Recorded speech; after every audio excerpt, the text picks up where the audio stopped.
Welcome to another episode of Ingrid's World. On this show, you'll get to meet the guiding forces behind Fairfax 2015 World Police and Fire Games.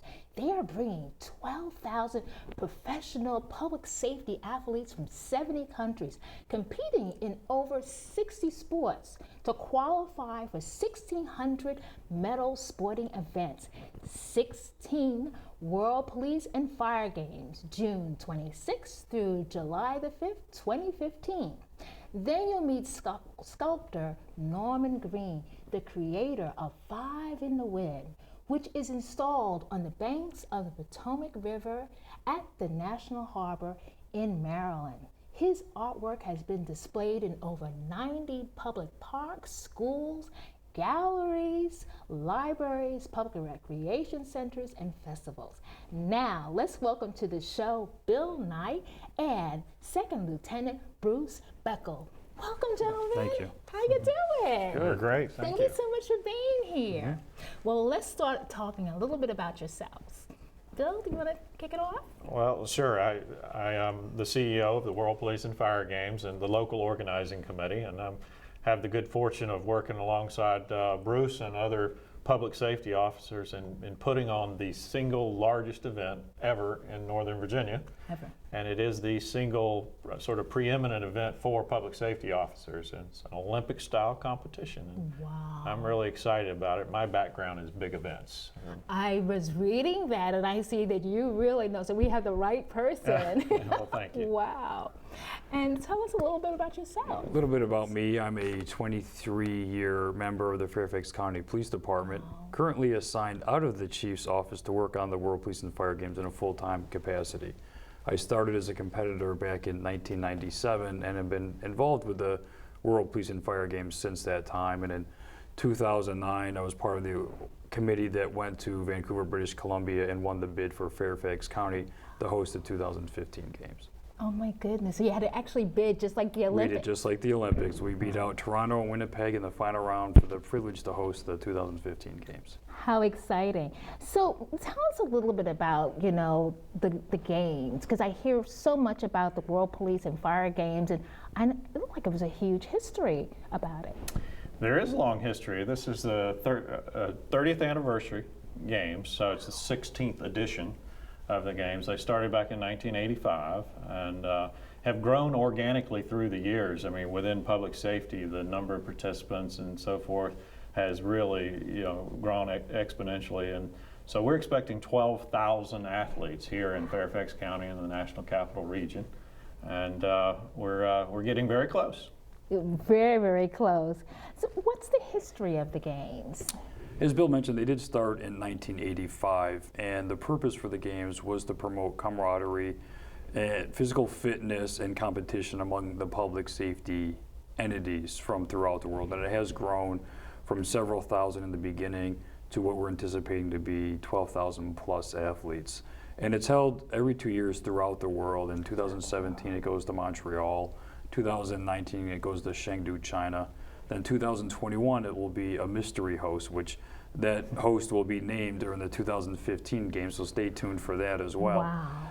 And again, it's designed to promote physical fitness amongst the public safeties, but also to engage the community in which the events are held. That's pretty exciting. So that's the history, the mission of it. You touched a little bit about the mission of it. What's the overall mission of the games? Well, first and foremost, we want to create the best athlete experience we can for the public safety officers. It really is all about them. We want to honor the courage and dedication that they bring to their jobs every day. I mean, these are the men and women that put their lives on the line to make sure we're, safe and protected in our communities. And so we owe a lot to these folks, and we want to make sure they have an incredible experience when they come to the National Capital Region, because it's only going to spur more and more tourism and business in this region going forward. It's really the truth. So why is it so important? You talked about the tourism and getting the community involved. What do you feel is like the most overarching? I think with this event in and of itself, it's an opportunity, let's say, to showcase the public safety people, the men and women who are professional worldwide, not only from a physical point, but also there are job-specific sports in the games themselves, and through training for those events they're going to compete in, that makes them better at their profession. So that in turn makes a safer community, a community that would be proud of the public safety agencies and the services that they receive. So through training, you become better at your job, but then the community benefits from.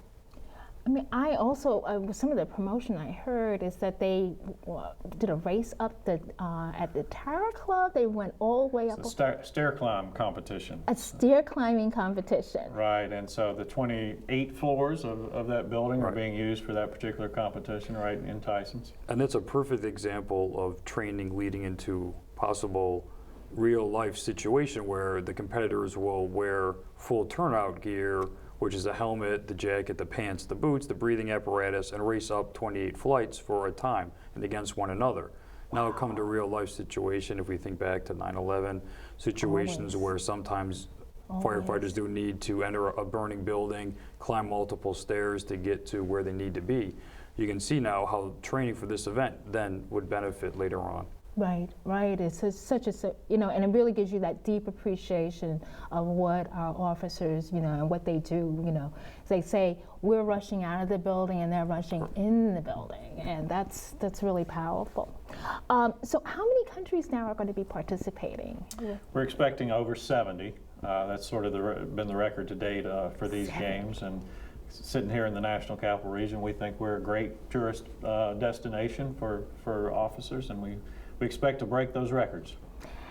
So we talked about going up the steps. What other sports will be featured at the World Police and Fire Games? So hockey is probably the #1 sport, team sport overall. We're anticipating 140 hockey teams to participate. Wow. Soccer is a very large draw as well, with a lot of international countries participating in both hockey and soccer. We have those type of traditional sports, track and field as well. There's job specific, which I mentioned, the stair race. There's a firefighter muster and ultimate firefighter competition, which involves a series of disciplines that are kind of job specific. On the police side, there is a police canine competition. Wow. There is an honor guard competition. There is also police motorcycle rodeo competition, which is skill based to see how proficient they are riding their motorcycles through various obstacle courses. There are some also shooting and running events involved.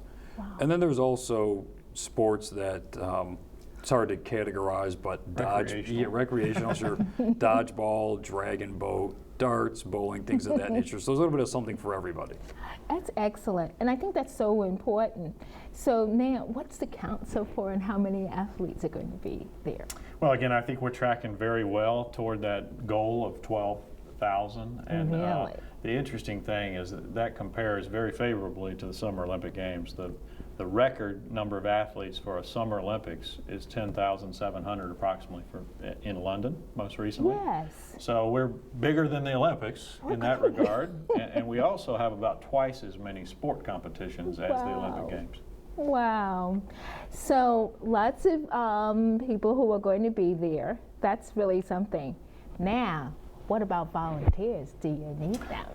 Absolutely. So yes. Yes. The answer, yes, So yes, and yes. let's get this out of the way right now. Okay, let's get it out. Go to fairfax2015.com. On there you'll be able to see a volunteer button. There's a short survey where we try to match, after you fill out the survey, we try to match up your likes, your interests with the particular opportunities are available.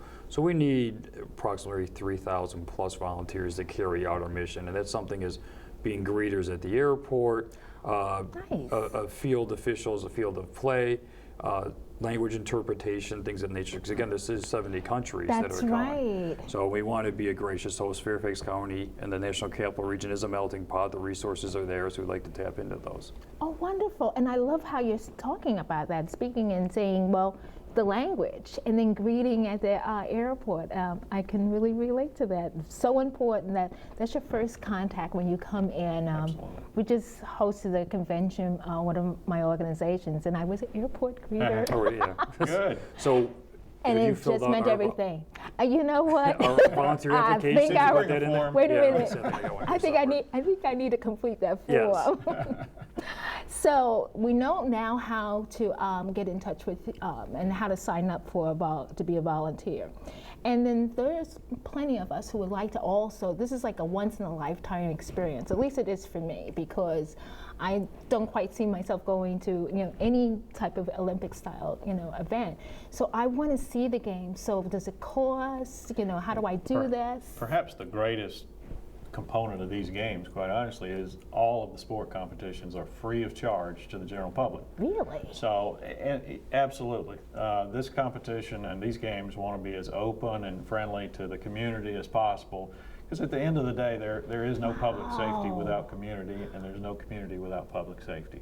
And so success for these games really is bringing those two components together, the athlete experience for public safety and the community engagement. Well, that's pretty exciting. So there is no first come, first serve in terms of getting my tickets? Well, there's some capacity limits Okay. at certain venues. So Okay. there will be a few that you'll want to get in early and make sure you're able to see the competition. But for the most part, with 61 sports, there's lots of opportunity. 61 sports. Yeah, and so come on out and enjoy these events. Yeah, I just think it's really very important to see that. I mean, and just to be a part of that, the energy and seeing that there.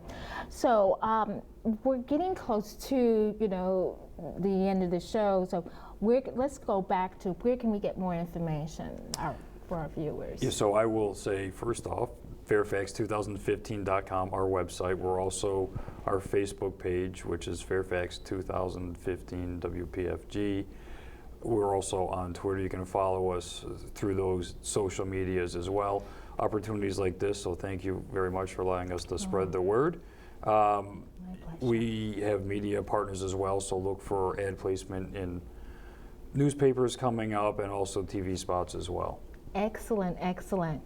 So with this, I'd like to thank both of you for being here on the show, and I'm going to ask everyone to stay tuned and watch the very exciting World Police and Fire Games video. And after that, coming up next, we'll be talking to Normon Greene, who will be sharing his artwork with us. So stay tuned, we'll be right back.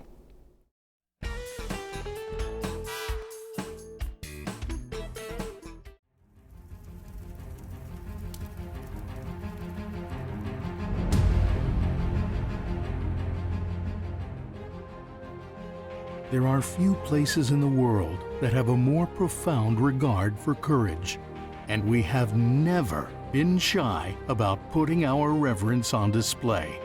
Today, this is where the courageous and the duty-bound from around the world come still, not simply to study history, but to make it.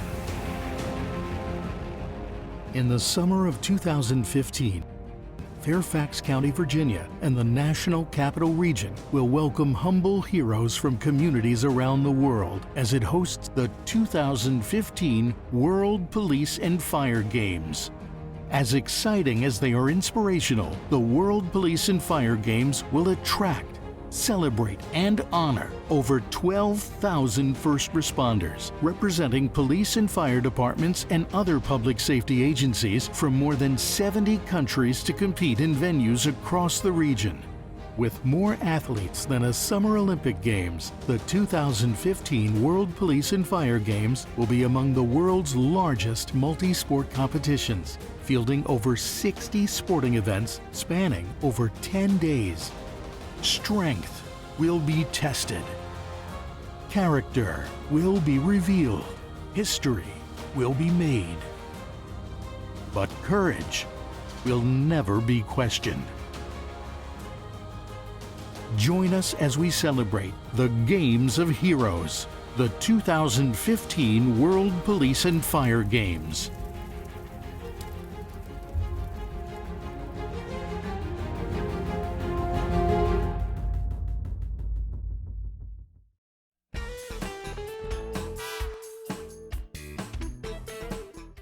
Welcome back to Ingrid's World. I am your host, Ingrid Paris Hicklin. Now let's welcome to the show artist and sculptor Normon Greene. Welcome to the show, Normon. Thank so you. glad to have you. Glad to be here. Well, let's tell the viewers a little bit about yourself. Well, I'm an artist. Yes. Live in Maryland, Brentwood, Maryland. I have a studio there. And I've been doing art since I was 8. I always said I got it from my mom, but she says no. But anyway, I've been doing art as long as I can remember. Wow. I've been fortunate to get a few public pieces, pieces in Bethesda and National Harbor and Tacoma Park. Wow. Yeah. Goodness. So you said your mother may have influenced you, but who inspired you to become an artist? How did that happen? Mom. Really? Yeah. Oh my goodness. Yeah, because she started me out drawing, because I used to watch her draw cartoons from the Sunday newspaper. Oh, okay. I watched her draw. Wow. And then I started drawing, and then one day she brought home clay. Whole new world. I just couldn't believe it. I can draw in air. Oh my Three-dimensional. A way to look at that. You Yeah. can draw in air. Yeah. I love it. So, so what inspires you? You said draw in air. What inspires your work? People. Really? People, yeah. People in their environment, people, what people are doing in their environment, what people are doing with each other. Positive images. I like to call it monuments to the human, I just said, the human being. Right. Right. Well, you have some very exciting pieces here. So let's talk a little bit about some of the beautiful sculptures that you have here. Well, I should start with this one. Okay. This one is the model for the National Harbor one. I was very fortunate to meet Milt Peterson, who owns the National Harbor. And a friend of mine introduced me to him, because he also did some work at the National Harbor. We're both artists, my friend Stephen. And so meeting Milton, he said he wanted me to do a piece for him. I said, sure. I said, what do you want to do? He said, you surprised me. Really? So I said, really? So he showed me where he wanted it to go. And I went there and I stood there for a few hours, and until I decided to go home, which was kind of late that evening. Yeah. And I went home and I built 14 different pieces within a 2-week span. Oh my goodness. Yeah. Talking about you were inspired. I was totally inspired. Oh my word. So out of the 14 pieces, he selected this one. It's called 5 in the Wind. Well, before I even met you, I remember seeing this remarkable piece of sculpture. We were staying at the Gaylord, and then we went out, and I'm like, come over here, let's take pictures with this. I can't believe this is, because it kind of like pops from out of nowhere. Yeah, all of a sudden you just see it. You see this, because you see all the architecture and the beautiful buildings, and then you see this fine piece of work. So what does this all mean, the 5 in the Wind? Well, a lot of people, if they know my history, understand what this is all about. I worked for the YMCA for over 20 years. I'm an outdoor adventure specialist. I work with groups, group support, group helping each other out. The only way to be successful is to be a group participant and be a part of that group and participate with that group and make that group be successful. So when I thought about 5 in the Wind, I thought about supporting each other. Wow. A group supporting each other, leaning back. Because of that location, the wind comes in from Virginia into Maryland. Oh my goodness. Yeah, so. And supporting each other, because that's what I got from it. It was so remarkable. Right. And I hope that our viewers will get a chance to visit the National Harbor and see this piece, because the energy that flows from it is amazing. And I wonder, is that what you wanted to communicate with the Absolutely. Absolutely. My focus has been on motion or movement or feelings. That's called hard. The 4th dimension type thing. Yes. And if you ever get a chance to go and see the sculpture, please take a picture leaning back. Oh, you have to lean back. I've got to go back and lean back. I love it. I like that. There you have this piece. What is this piece about? This piece, I brought it because I thought it was, a little while ago, I got a commission to do a sculpture for a library. And Yes. I created this piece for it. Yes. Yeah. And where can we see this at? Well, unfortunately, the library commission didn't come through. Oh, okay. Yeah. So I still have the piece. But you still have the piece, which is Right. absolutely fabulous. Yeah. And it's beautiful. And you have some pieces here. Right. Here, some pieces I've done off and on, called this guy Zoom. Again, motion, Oh my movement, goodness, yes. you know. Yes. the whole idea about it. And what is this made out of? It's fired clay. Is it clay, Yeah, really? mhm. It's wonderful. I tend to mostly mix my clays to get the colors versus glazing them. Wow. I love it. And then, Now, because a lot of people don't have floor space to put sculpture, I decided to do a few oh, very wall nice. hanging type pieces. And that's beautiful because it's a sculpture, but it's framed, and you can put Right. it on your wall. Right. So that's really beautiful. And what's this? What is the story behind that this piece? Well, this piece is called Smell the Flowers. I love it. As you Yeah. can see from the set, I love smelling flowers. Oh, it's perfect for this, yeah. Yes, I love it. Right. It's beautiful. So, And then you have Then I here have- a beautiful. Let me. right, can you get it? Right. This one is one of 15 different paintings I did. Oh, it's one of 15. One of 15. Again, people reacting to each other, working together, doing things together. Oh, right. And this is called Dance. Oh, I love it. Yeah. I surprised a lot of people because they say, what is that texture on it? And I tell them it's grits. It's grits. Grits, yeah. I've tried everything. I tried sand, I tried a lot of different things, but grits seem to work. But looking Uncooked, at of it, course. uncooked. But it looks like concrete. I mean, it looks like, okay, because I Right. was trying to figure out what medium it was, and I'm like, is that concrete? And he was able to, but it's not heavy. Right, So, and it was light, so I couldn't quite figure it out. Right. You know, then I thought it was spackle. I'm a little closet artist, so. All right, so you look at the textures. Yeah, Yeah, I do. yeah. I do. Yeah. I love it. Oh my goodness. Yeah, mixing the grits in with the gesso, and then applying that, and then painting over it. So we have a few minutes left, and I want to talk to you about how can we find more information on you. So people are going to look at this and they're like, this looks pretty interesting. Maybe I should, investigate where your artwork is. I have an online. I have a online website. Excellent. It's called www.normon, N-O-R-M-O-N-R-A, Excellent. .com. Excellent. Okay. Wonderful. And I'm also on Facebook. And you're also on Facebook. Excellent. Well, I have to connect with you on Facebook for my show. Excellent. And I see you have some more pieces here. Right. I just wanted to show some of the other things I've done. Excellent. Because one of the things, so this is some of the, I've involved in, well, you can see the National Harbor thing. And then I have a piece over in Bethesda, this one right here. And this one's in Tacoma Park. Wow. It's beautiful. The Beautiful. Roscoe the Rooster is what it's Roscoe called. the Rooster. That's a story by itself. Tacoma Park, Roscoe. Wow. It's a big thing to do about that. Well, I just, when I was on your website and I was looking at it, it's so inspiring. And I have to thank you for being on the show.